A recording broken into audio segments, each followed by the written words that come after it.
Hello, नमस्कार और आदाब सब दोस्तों को आपके दोस्त और गाइड इरफान की तरफ से एक बार फिर आपके अपने चैनल एस्ट्रो एश्योरेंस के साथ हमने प्लैनेटरी कंजंक्शंस की ये 2 पार्ट्स की सीरीज की है, जिसमें हमने सूरज के अलग अलग प्लैनेट्स के साथ कंजंक्शन के बारे में बात की।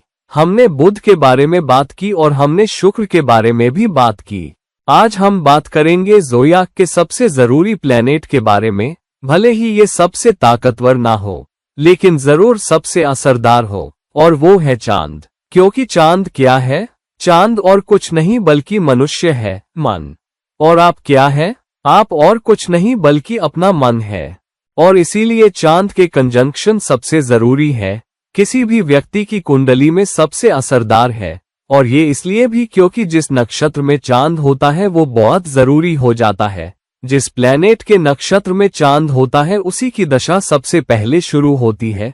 ट्रांजिट चांद से देखे जाते हैं। बहुत सारे योग हैं, खासतौर पर चांद से जुड़े हुए, बल्कि ज्यादातर योग चांद ही से बनते हैं। और इसीलिए चांद के कंजंक्शन बहुत जरूरी हो जाते हैं।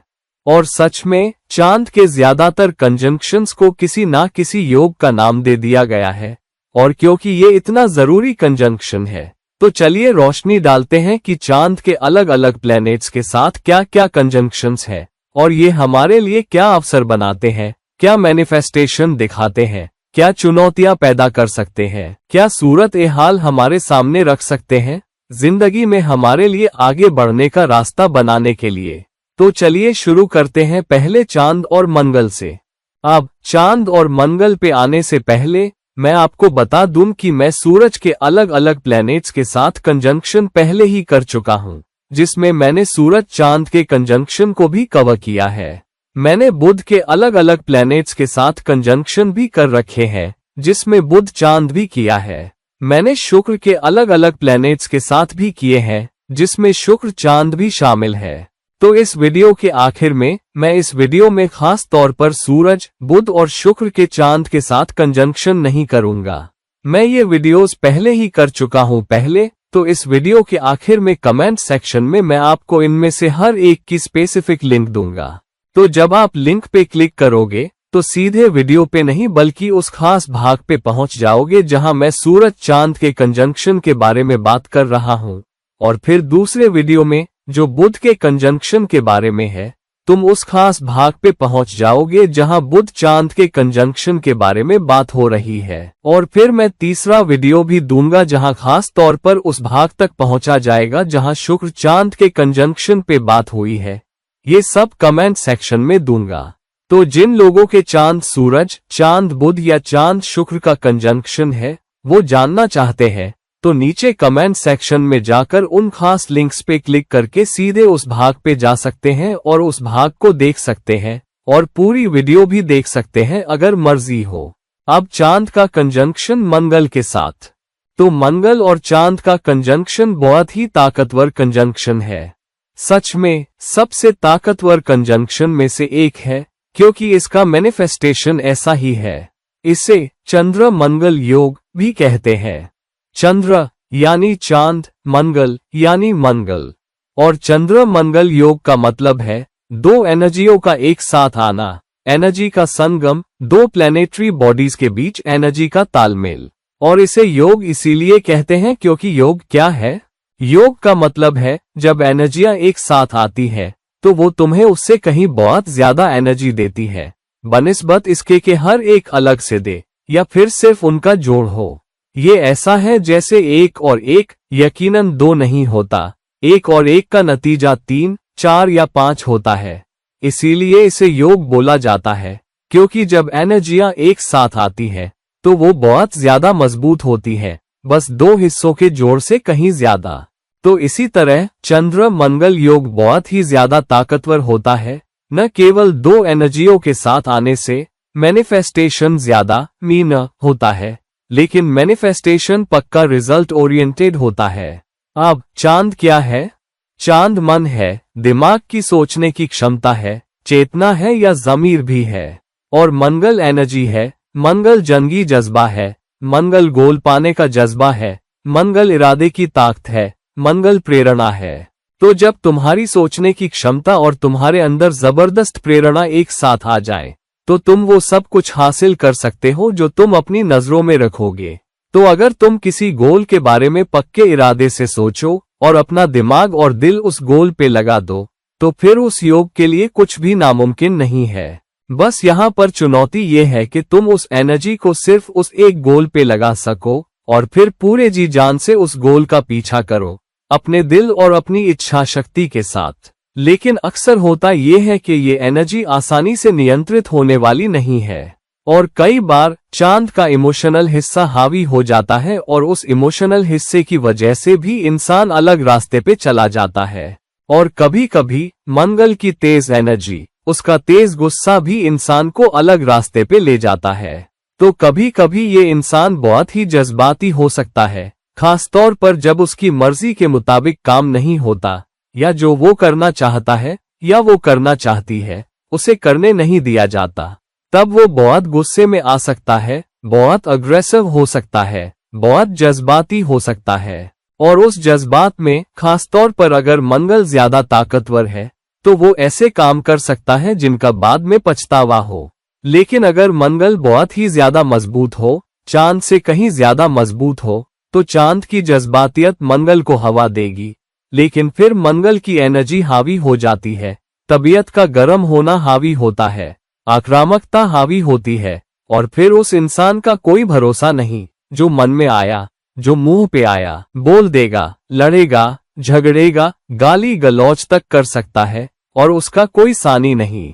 लेकिन दिन के आखिर में कभी कभी वो पीछे मुड़कर भी सोचते हैं। जब पीछे मुड़कर सोचते हैं तो उनमें थोड़ी हमदर्दी भी आ सकती है क्योंकि चांद हमेशा साथ होता है। लेकिन कई बार वो पछतावा नहीं दिखाते, अंदर ही अंदर जरूर महसूस करेंगे। लेकिन क्योंकि मंगल बहुत ताकतवर है, उनका स्वभाव ही बहुत ताकतवर है, तो वो दिखाएंगे नहीं, बोलेंगे नहीं नहीं तुमने ही मुझसे ये करने को कहा था या तुम इस सलूक की हकदार थे, मैंने खुद से कभी नहीं किया होता, तुम्हारी वजह से ही हुआ, तुमने भड़काया, तुमने ऐसा कहा था, ऐसा हो सकता है। दूसरी तरफ अगर चांद बहुत ही ज्यादा ताकतवर हो जाए और मंगल पे भारी पड़े, खास तौर पर ऐसा हो सकता है क्योंकि मंगल कर्क राशि में नीच का होता है और चांद वृश्चिक राशि में नीच का होता है, ये राशियां एक दूसरे की होती है। तो यहाँ जब मंगल थोड़ा सा पीछे हट जाता है और चांद बहुत ताकतवर होता है तो ये लोग बहुत ही जज्बाती हो सकते हैं। तो मंगल की एनर्जी चांद को हवा देने में इस्तेमाल होती है और उल्टा भी होता है। तो यहाँ चांद मंगल से एनर्जी उधार लेता है क्योंकि जैसा मैंने कहा, एक और एक दो नहीं, 3, 4 या 5 होता है। तो चांद मंगल की एनर्जी लेकर बहुत ज्यादा जज्बाती या बहुत ज्यादा हमदर्द बन जाता है। तो ये लोग जब हमदर्दी दिखाते हैं तो अपनी जिंदगी का सब कुछ लुटा देंगे क्योंकि वो जज्बाती हैं। किसी से मोहब्बत हो जाए तो अपनी कुर्बानी भी दे सकते हैं। हालांकि और क्या होता है, क्योंकि एनर्जी का जबरदस्त जोश होता है, लेकिन जब उन्हें लगता है कि उनके साथ धोखा हुआ है या उन्हें बेवकूफ बनाया गया है तो जज्बाती पक्ष फिर से उभरता है। लेकिन कई बार जज्बाती पक्ष उन्हें वापस लड़ने नहीं देता, बस वो जज्बाती हो जाते हैं तो वो किसी और से शिकायत कर सकते हैं, उसने ऐसा बोला, उसने ऐसा बोला, देखो मेरे साथ क्या किया, उसने क्या किया। लेकिन सामने वाले का सामना करने की ताकत और उस बुरे काम के लिए उसे आवाज लगाने की ताकत कभी कभी उनमें नहीं होती। वो बहुत उदास हो सकते हैं, बहुत निराश हो सकते हैं, बहुत बेचैन हो सकते हैं, उनके मूड के अंदर, उनके मन के अंदर ही रह जाते हैं, लेकिन वापस लड़ पाने में कामयाब नहीं होते। और अक्सर जब ऐसा होता है और मंगल बहुत ही ज्यादा असंतुलित होकर चांद को बहुत एनर्जी दे रहा होता है तो वो निराशा में जा सकते हैं या कुछ मामलों में डिप्रेशन में भी। तो ये कोई आसान एनर्जी नहीं है जिससे पार पाया जा सके। दूसरी तरफ अगर ये बराबर ताकत की एनर्जी हो तो फिर इस इंसान को ऊंची चीजें हासिल करने से कोई नहीं रोक सकता। ये उन जोड़ों के लिए भी अच्छा है जिनके बीच बहुत ही स्वस्थ रिश्ता हो, खासतौर पर जब एक ज्यादा समझदार और एक बहुत शांत हो और दूसरे इंसान में चांद मंगल की एनर्जी हो, तो ये बहुत अच्छा काम कर सकता है। क्योंकि शांत इंसान चांद मंगल वाले इंसान का गुस्सा देखकर सोचता है, कोई नहीं, पहले भी देखा है, ये शख्स या ये लड़की कुछ ही मिनटों में ठंडी हो जाएगी, कोई बात नहीं, पहले भी कई बार देख चुका हूं। तो फिर वो इंसान शांत होता है और बोलता है, माफ करना, मैं बौखला गया था, सब कुछ हो जाता है। लेकिन क्योंकि उसे लगता है कि सामने वाले ने कोई रिएक्शन नहीं दिखाया, गुस्सा नहीं हुआ, परेशान नहीं हुआ, वो ठंडा रहा, तो फिर वो भी मूड में आता है और तब माफी मांग सकता है और सबको मना भी सकता है। तो ये बहुत ही ताकतवर कंजंक्शन है, जहां अगर मंगल और चांद मिलकर काम कर रहे हो, बहुत ही जबरदस्त हमदर्दी वाले, बहुत ही जबरदस्त इरादे वाले, और अपनी हमदर्दी में, अपनी चेतना में, अपने गोल पे फोकस करने में, अपना दिल और दिमाग किसी मकसद से लगाकर अपनी इच्छा शक्ति का इस्तेमाल करेंगे, अपनी लगन का इस्तेमाल करेंगे। ये बहुत ताकतवर कंजंक्शन है, चांद और मंगल का कंजंक्शन। अब दूसरी तरफ अगर चांद और बृहस्पति एक साथ हो, तुम जानते हो बृहस्पति विस्तार का प्लेनेट है, ये किसी भी एनर्जी को जिसके साथ जुड़ता है फैला देता है। तो यहाँ चांद की एनर्जी क्या है? हमदर्दी, समझ, जज्बातियत, चेतना, सोचने की क्षमता। तो बृहस्पति इसे गति देगा और इस एनर्जी को बड़ा करेगा। तो कभी कभी इस योग के साथ, और ये एक बहुत बढ़िया योग है, गजकेसरी योग, जो सबसे शुभ योग माना जाता है। तो यहाँ मैं कंजंक्शन की बात कर रहा हूँ। गजकेसरी योग केंद्र में भी हो सकता है, जैसे चांद और बृहस्पति एक दूसरे से चौथे, सातवें या 10वें भाव में हो। उनका एक ही भाव में होना जरूरी नहीं है, जैसे चांद दूसरे भाव में हो और बृहस्पति 5वें भाव में। ये भी चंद्रमंगल योग नहीं बल्कि गजकेसरी योग होगा, क्योंकि अब बृहस्पति चांद से चौथा है। तो ये भी मान्य है। हालांकि हम यहाँ उस गजकेसरी योग की बात नहीं कर रहे जहाँ चांद और बृहस्पति एक दूसरे से केंद्र में हो, बल्कि हम यहाँ खास तौर पर उनके एक साथ कंजंक्शन होने की बात कर रहे हैं। तो कंजंक्शन ओरिएंटेड योग बहुत ज्यादा ताकतवर होते हैं, लेकिन फिर भी बहुत ही शुभ योग होते हैं। गजकेसरी योग बहुत ही शुभ योग है, और क्योंकि गजकेसरी योग इतना आम भी है, कई बार इसकी ताकत का पूरा इस्तेमाल नहीं हो पाता। हालांकि कंजंक्शन में अगर कंजंक्शन ताकतवर हो तो गजकेसरी योग ताकतवर होगा, फिर बहुत ही अच्छे नतीजे आते हैं, बहुत ही शुभ नतीजे भी आते हैं।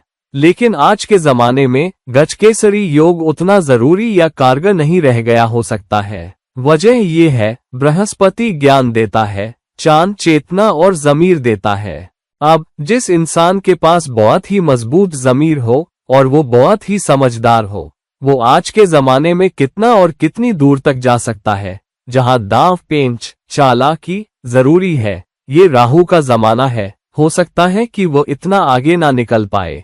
लेकिन क्योंकि ये इतना शुभ योग है, अगर तुम दूसरी तरफ जाने की कोशिश कर रहे हो, यानी थोड़ा और दुनियादार बनने की, थोड़ा और चालाक बनने की, तो ये योग उल्टे नतीजे देगा, बहुत शुभ नतीजे नहीं देगा, क्योंकि तुम योग का गलत इस्तेमाल कर रहे हो। अब तुम कह सकते हो, मैंने तो ये योग मांगा ही नहीं, तुमने मुझे ये योग क्यों दे दिया? आज के जमाने में मुझे इस योग से जुड़ा कोई और मजबूत कर्मा देना चाहिए था। तो ये एक आध्यात्मिक उन्नति के लिए कर्माए योग है, न कि दुनियावी सफलता के लिए। तो इस योग को गलत मत समझना। इस योग से इतनी उम्मीद मत लगाना कि मुझे दुनियावी सफलता मिले, बहुत बड़ी दुनियावी सफलता मिले, ऐसा वादा नहीं है। बहुत बड़ी दुनियावी सफलता उस जमाने में थी जहां ज्ञान को बहुत कीमत दी जाती थी, हमदर्दी और ज़मीर को बहुत ऊंचा दर्जा दिया जाता था। आज का जमाना अलग है, लेकिन ये योग इसलिए दिया गया है ताकि तुम दूसरों की मदद करो, दूसरों के साथ सहयोगी बनो, दूसरों के प्रति हमदर्दी रखो। इसीलिए बृहस्पति हमदर्दी और समझ को गति दे रहा है। ये योग या ये कंजंक्शन इसलिए दिया गया है कि तुम लोगों को ज्यादा समझो, दूसरों की ज्यादा सुनो और लोगों तक पहुंचकर उनकी ज्यादा मदद करो। तो आमतौर पर ये योग तुम्हारे अंदर यही करता है। चांद तुम्हें समझ देता है, चांद तुम्हें ज़मीर देता है। तो आमतौर पर इस ताकतवर योग वाले लोग, जब तक किसी पापी ग्रह का दृष्टि या कोई दूसरा ग्रह बैठकर इस योग को खराब नहीं कर रहा हो, आमतौर पर ये लोग नर्म दिल होंगे, समझदार होंगे, हमदर्दी रखने वाले होंगे, दूसरों के लिए समझ से भरे होंगे और आमतौर पर काफी शांत रहेंगे। लेकिन अगर किसी पापी ग्रह की दृष्टि हो तो चांद ज्यादा गति पकड़ लेता है और बृहस्पति पीछे हो जाता है। वजह ये कि पापी ताकतों का चांद पर असर करना आसान होता है, बृहस्पति पर असर करना उतना आसान नहीं होता। असल में बृहस्पति का असर उल्टा होता है। अगर बृहस्पति किसी पापी ग्रह पर दृष्टि डाले तो वह उस ग्रह को काफी हद तक शांत कर सकता है। तो यहाँ अगर गजकेसरी योग पर शनि की तीसरी दृष्टि हो या मंगल की चौथी दृष्टि हो, हालांकि मंगल ज्यादा मित्र ग्रह है, लेकिन फिर भी ये चांद को ज्यादा गति देता है बृहस्पति से ज्यादा, और बृहस्पति पीछे हो जाता है जब शनि तीसरी दृष्टि से देख रहा हो या मंगल चौथी दृष्टि से देख रहा हो या कोई और पापी ग्रह चांद और बृहस्पति को देख रहा हो, तो चांद को गति मिलती है, जज्बात ज्यादा ताकतवर होंगे, निराशा और बेचैनी को भी बढ़ावा मिल सकता है, और बृहस्पति पीछे होने के कारण उस आग में और भी इजाफा करेगा जो पापी ग्रह चांद को दे रहा है। तो ऐसा इंसान हमदर्द होगा, समझ रखेगा, बहुत कुछ देगा, लेकिन जब देखेगा कि उसे उतना प्यार वापस नहीं मिल रहा, उसे उतनी कदर नहीं मिल रही, तो उसका दिल टूटेगा, अच्छा नहीं लगेगा, वो धोखा महसूस करेगा, बेवकूफ बनाया गया महसूस करेगा, और फिर रिश्ते टूटते हैं। तो आमतौर पर दिल टूटने पर इस योग वाले इंसान को सबसे बड़ा नुकसान रिश्तों में ही होता है, न कि दुनियावी नतीजों में। लेकिन दूसरी तरफ अगर ये योग लग्न में हो तो ऐसे इंसान को नाम, इज्जत, सम्मान और थोड़ी सी दुनियावी सफलता मिल सकती है। जिस भी भाव में ये योग जाता है वहां इंसान को नाम ज्यादा, सम्मान ज्यादा, प्रशंसा ज्यादा, प्यार मोहब्बत ज्यादा मिलती है, दुनियावी नतीजों से ज्यादा। तो ये रखने लायक अच्छा योग है, बशर्ते तुम इसका अच्छी तरह इस्तेमाल कर रहे हो। दूसरी तरफ अगर बृहस्पति का हाथ ऊपर रहे तो इंसान बहुत ही समझदार हो जाता है, उसका ज़मीर और बड़ा दिल वाला होता है, दूसरों को देने वाला होता है, चांद को शांत करने वाला होता है, चाहे उदासी या निराशा हो, बोलता है, नहीं, कोई बात नहीं, सामने वाले ने जरूर ऐसा ही किया होगा, और असल में सामने वाले के काम को सही ठहराते हुए भी बहुत अच्छे, समझदार और बड़े दिल वाले बने रहते हैं। तो आमतौर पर ये आध्यात्मिक ऊंचाई के लिए एक अच्छा, शुभ योग है, लेकिन दुनियावी स्तर पर बहुत बढ़िया नहीं है। लेकिन अगर तुम्हारे पास ये योग है तो समझदारी से इस्तेमाल करो, कोशिश करो कि इसका इस्तेमाल बुरे इरादों के लिए न करो, बल्कि थोड़ी थोड़ी चीजों में जायज मांग के लिए इस्तेमाल करो, जायज तरीकों से, तब भी ये योग तुम्हारी मदद करेगा। हालांकि बहुत बड़े दुनियावी नतीजे तो नहीं देगा, लेकिन इतने अच्छे नतीजे जरूर देगा कि तुम एक आरामदायक जिंदगी जी सको। चांद और शनि का कंजंक्शन ये एक कठिन योग है, सबसे कठिन योगों में से एक है, क्योंकि इसे विष दोष या जहर दोष भी कहा जाता है। मैंने विष दोष पर एक अलग वीडियो बनाई है, जैसे मैंने चंद्र मंगल योग पे अलग वीडियो बनाई, गजकेसरी योग पे अलग वीडियो बनाई, विष दोष पे भी अलग वीडियो बनाई है।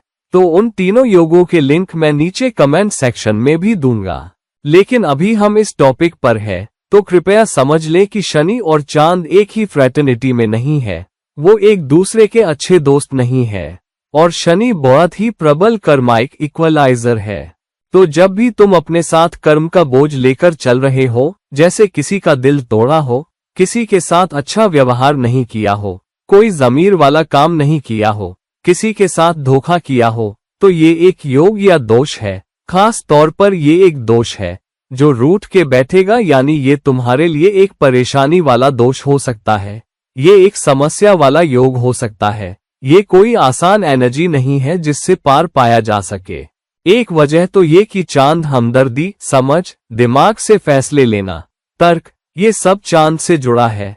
बेशक ये ज्यादातर हराकिरी से जुड़ा है, लेकिन शनि क्या करता है?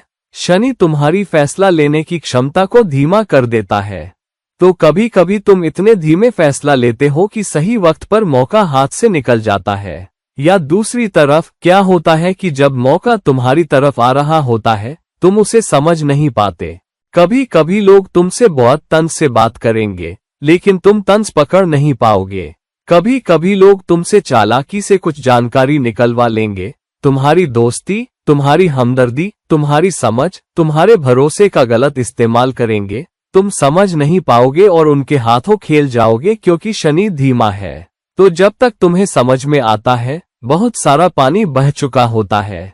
इसीलिए इसे विष दोष कहते हैं। ऐसा नहीं कि तुम जहर खा लेते हो या तुम्हारे शरीर में जहर पैदा हो जाता है, बल्कि इसलिए क्योंकि तुम्हें उतने बढ़िया नतीजे नहीं मिलते अगर तुम सावधान नहीं हो।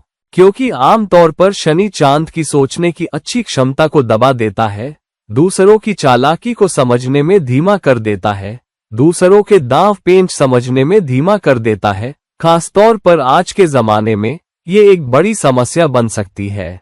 और क्योंकि हम पर बहुत दबाव है, हमारे चारों तरफ बहुत दबाव है, थोड़ा सा धक्का लगे, जैसे कोई तुमसे हेराफेरी करके रिश्ते में, काम में, बिजनेस में कहीं भी तुमसे बाजी मार ले जाए। और क्योंकि आज के जमाने में इतने मौके नहीं मिलते, जब कोई अच्छा मौका आता है तो उसका पूरा फायदा उठाना पड़ता है। तो जब मौका तुम्हारी तरफ आ रहा होता है और कोई और तुमसे पहले बाजी मार ले जाता है, तो तुम्हें बुरा लगता है, तुम निराश होते हो, तुम बेचैन होते हो क्योंकि पता नहीं अगला मौका कब मिलेगा। तो इस एनर्जी से सावधान रहना पड़ता है। दूसरी तरफ अगर चांद बहुत ही ताकतवर हो और शनि पीछे बैठा हो, तो क्या होता है, इंसान बहुत जज्बात के साथ सोचेगा, बहुत समझ के साथ सोचेगा। लेकिन जब तुम दूसरों के लिए करते हो और जब सामने से कोई प्रतिक्रिया नहीं मिलती, तो शनि जो कर्माई बराबरी करने वाला है, कभी कभी तुम्हें बहुत बदला लेने वाला भी बना देता है, बहुत उदास भी कर देता है। और तुम उस जहर को अपने मन में बहुत देर तक लिए रहते हो। तुम उस बोझ को छोड़ नहीं पाते कि ये इंसान मेरे साथ ऐसा क्यों कर सकता है।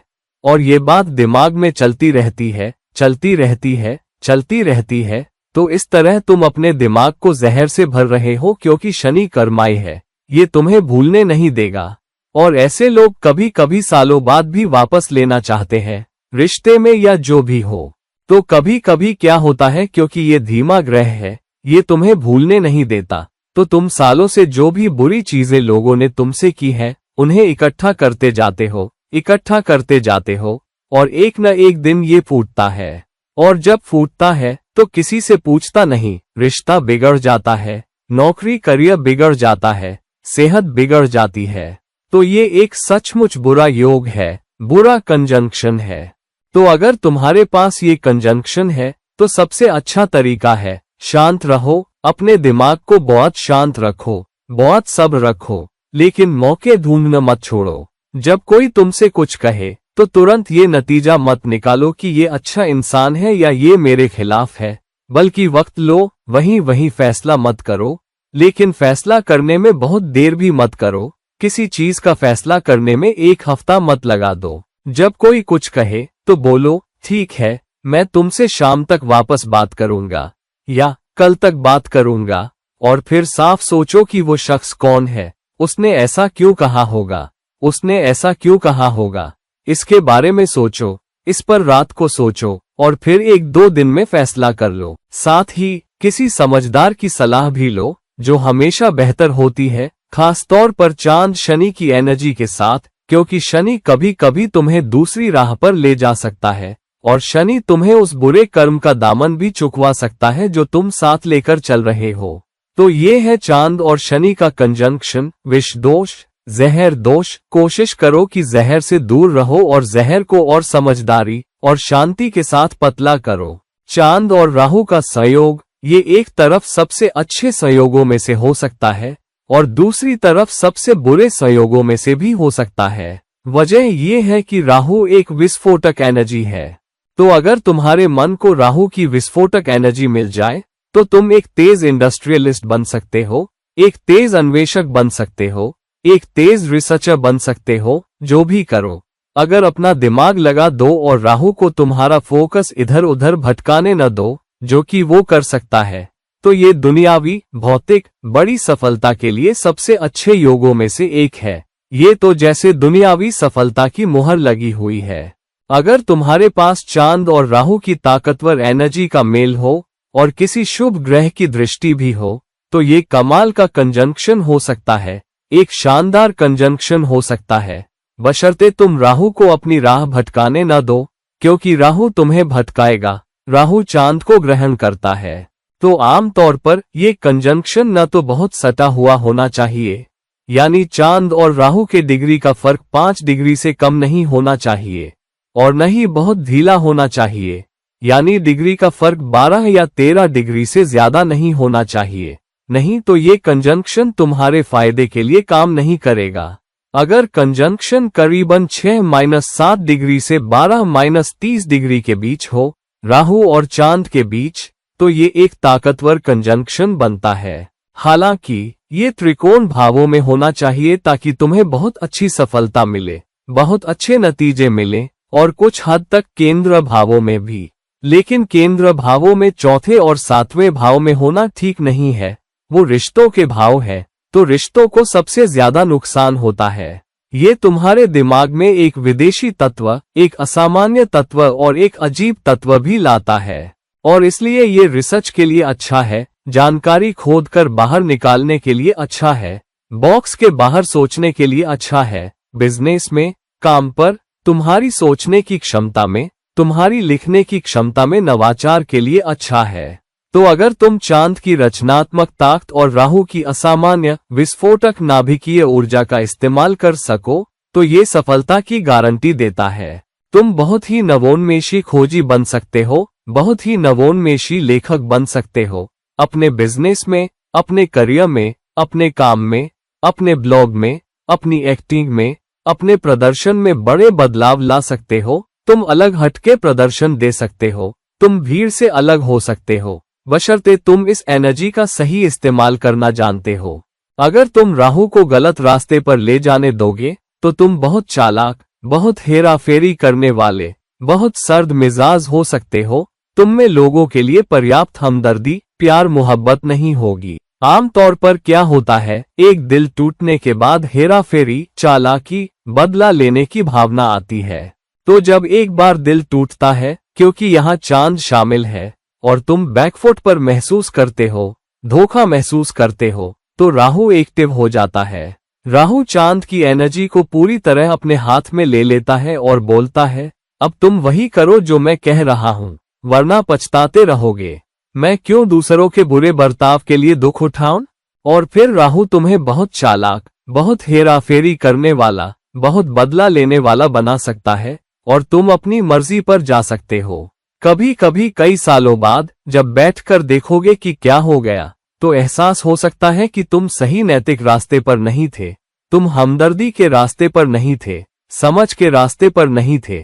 तुमने बहुत कुछ हासिल कर लिया, असाधारण सफलता, बड़ी दुनियावी सफलता भी, लेकिन उसके पीछे रिश्तों की तबाही होगी, खून खराबा नहीं होगा, लेकिन बहुत सारे आंसू होंगे, बहुत सारे दिल टूटे होंगे, बहुत सारे रिश्ते टूटे होंगे। तो इस एनर्जी से सावधान रहो, ये तुम्हें बहुत कुछ दे सकती है, बहुत कुछ दिलवा सकती है, तुम्हें बहुत चालाक बना सकती है, बहुत बुद्धिमान भी बना सकती है, लेकिन बहुत सर्द खून वाला भी बना सकती है।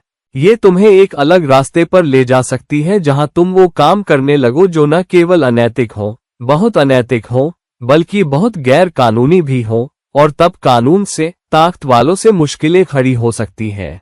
तो सच में सावधान रहो इस एनर्जी से, इसका बहुत अच्छे से इस्तेमाल करो, कोशिश करो कि नैतिक तरीकों से इस्तेमाल करो, भले ही बहुत चालाकी दिखानी पड़े, गैर नैतिक जमीन पर मत जाओ, क्योंकि ये तुम्हें बहुत तेजी से ऊंचाइयों पर पहुंचा सकता है, लेकिन 2 दिन में पटक कर नीचे भी गिरा सकता है। तो इस एनर्जी से सावधान रहो। अगर तुम्हारे पास ये कंजंक्शन है, तो इसका बहुत अच्छी तरह इस्तेमाल करो। चांद और केतु की एनर्जी एक बहुत ही कर्माई एनर्जी है, वो एनर्जी जहां तुम्हें कभी असामान्य सपने आ सकते हैं, कभी अजीब सपने भी।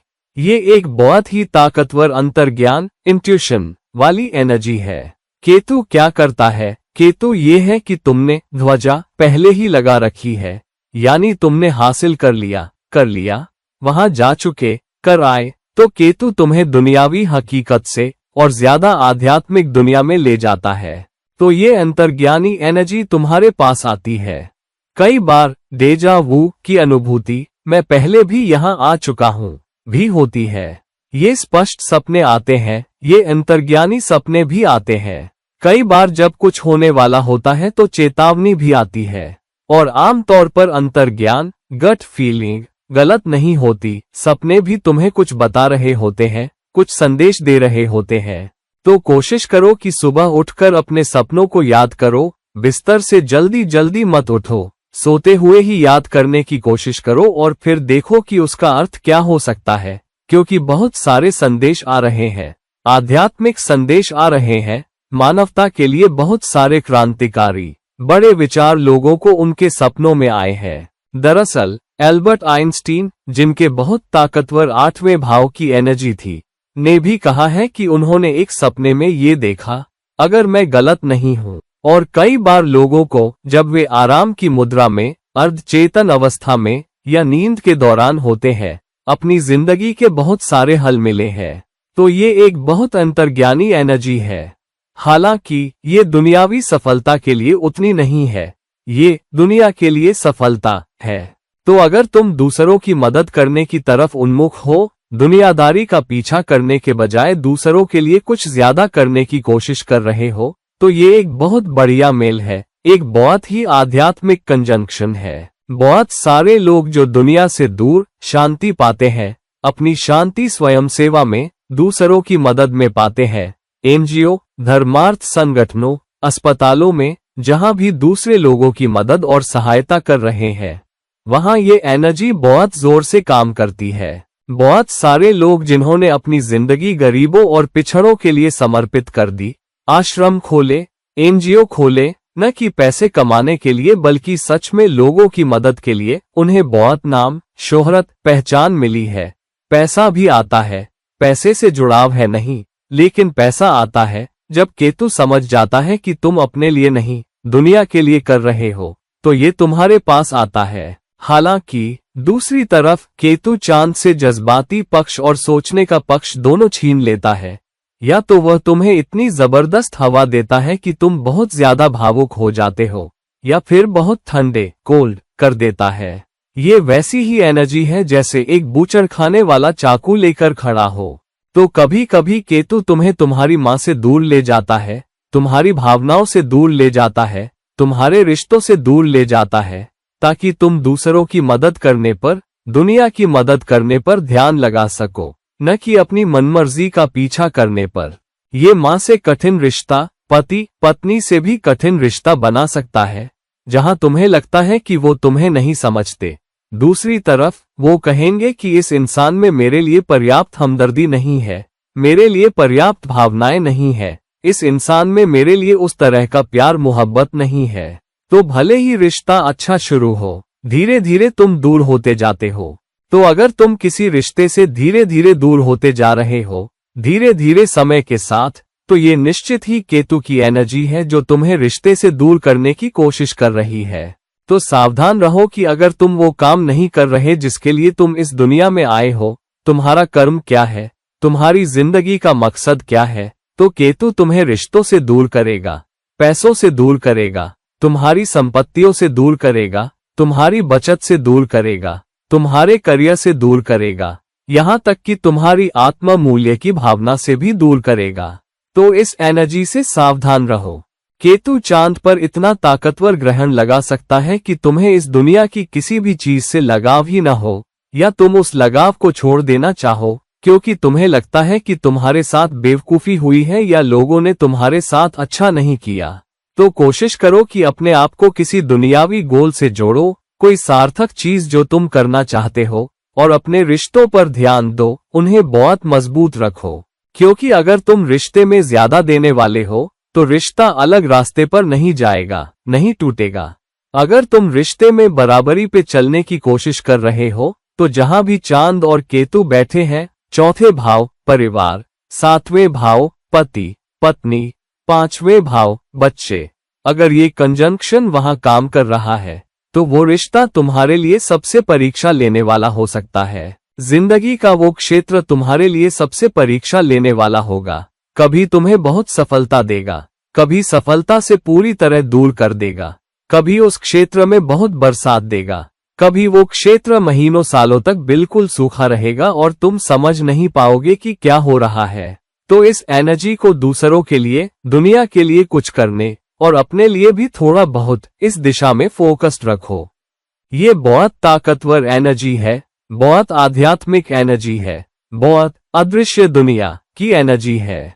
और अगर तुम आध्यात्मिक हो और दूसरों के लिए ज्यादा करने वाले हो और दूसरों के प्रति हमदर्द रखते हो, तो ये एक एनर्जी है जो तुम्हें तुम्हारी जिंदगी के आखिरी दिनों में बहुत शांति और सुकून देगी। और इससे ज्यादा क्या चाहिए, शांति से इस दुनिया से विदा हो जाओ, दुनिया के लिए बहुत कुछ करके और इस दुनिया से बहुत आध्यात्मिक जुड़ाव लेकर। यही है चांद और केतु की एनर्जी। तो प्यारे दोस्तों, जैसा कि मैंने वीडियो शुरू होने से पहले कहा था, या इस वीडियो के शुरू में, सूरज और चांद के कंजंक्शन, बुध और चांद के कंजंक्शन और शुक्र और चांद के कंजंक्शन के लिए मैं कमेंट सेक्शन में स्पेसिफिक लिंक दूंगा। जब तुम उस स्पेसिफिक लिंक पर क्लिक करोगे तो सीधे उस भाग में जाओगे जो सूरज चांद या बुध चांद या शुक्र चांद के कंजंक्शन के बारे में बात करता है। तो उसका इस्तेमाल करो ताकि मुझे उन तीनों कंजंक्शंस के लिए खुद को दोहराना न पड़े। तो दोस्तों, अगर तुम्हारे पास चांद के साथ इनमें से कोई भी कंजंक्शन है तो इन कंजंक्शंस को अच्छी तरह समझो, इन कंजंक्शंस को अपने फायदे के लिए उपयोग करो, क्योंकि चांद की एनर्जी तुम्हारी कुंडली में सबसे असरदार एनर्जी है, सबसे जरूरी एनर्जी है। तो दोस्तों, इस वीडियो को लाइक करो, इस वीडियो को शेयर करो, और अगर तुम मुझसे निजी परामर्श लेना चाहते हो तो कृपया मुझसे संपर्क करो, लिंक नीचे दिए गए हैं। किसी और समय, किसी और वीडियो के साथ आपका अपना दोस्त और गाइड इरफान नमस्कार कहता है।